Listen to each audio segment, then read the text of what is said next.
Hey guys, welcome in. Today got a new project on perspective, and not only perspective, but a cityscape in perspective.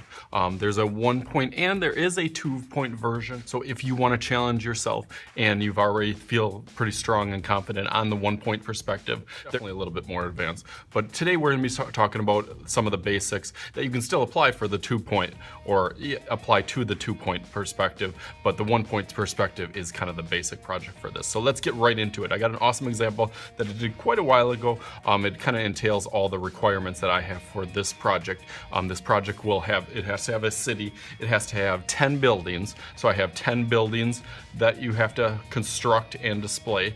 You have to have, I think 25 windows is usually my requirement, and you have to have a building above the vanishing point and below the vanishing point. So we'll talk about some of that, but I just want to show you my awesome example for that first. So when you have your sheet of paper, a good thing is obviously to practice, as we always practice before we get started on our final. For the practice, the first thing is to decide where your vanishing point is going to be and where your horizon line is going to be. Keeping in mind that you have to have a building above and below, or buildings, plural, above and below. So usually start out in the middle, if not a little bit lower for the horizon line. So that would be the first challenge for you. And then wherever you put your vanishing point, that's kind of where all your objects will go. And I put usually something up on the board that kind of gives you some tips and tricks to think about, and that's a good one to kind of always refer back to, because there's certain little tricks in there that hopefully, if you've already done my practice, that hopefully you get some of those already. If you haven't done this practice yet, click in the link below in the description. I'll have a little attachment on there to show how to do this, because that will really help get some of those base or the road in there first. So I'll have a line going one way and a line going the opposite way. So I'll maybe do one building on each side, and I'll do one above and one below. So this one I'll do above the horizon line.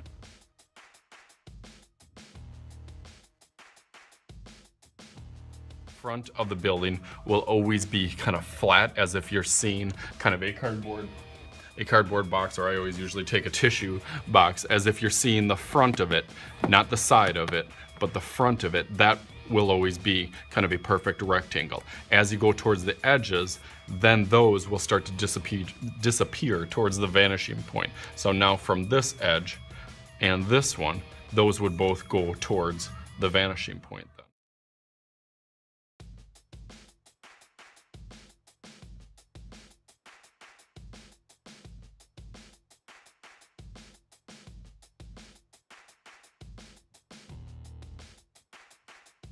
This kind of parallel line on the side will then be how you stop your building on this side. So the tops of the top and the bottom matches, and the sides match. So the top and the bottom of the side of this kind of side both go to the vanishing point, but then the edges all go up and down straight. So that's an important rule. For if it's above the horizon line, you will not see the top of the building. If it's below, you will see the top of the building, and I'll show you that on the other side. So that will still be a rectangle or a square going this way. But then those edges, so this edge, and this edge now, where we didn't have that up here because it would have gone through the building, this would have gone through the building, where now we can see that with the vanishing point. So this one.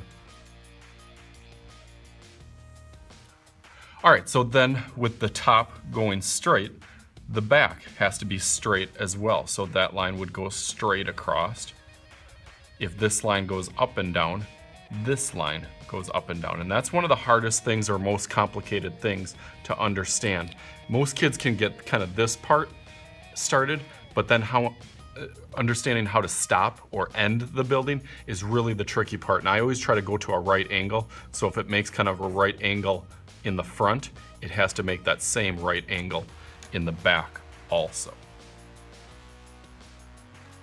So that's how you would end the building. Then you would be able to see the top of the building and the side over there. So that would be one building above and one building below, and then you could start adding more and more. Obviously, the closer that they get to the vanishing point, the further they are away, so the smaller things get as they go off into the distance. All right, so from there you can obviously see how complex and complicated that this can get. The important thing is to realize, just kind of step by step, kind of take it slow at first and then build upon some of those little points and tricks that I've kind of taught you, the little things that you know, and go into the next. Just start out slow. Don't be in a hurry to get 10 buildings right away. Go from one onto the next, and then eventually it kind of fills up, and you know, the finished product should look something similar to this. And I have a lot of really cool examples that I can show you.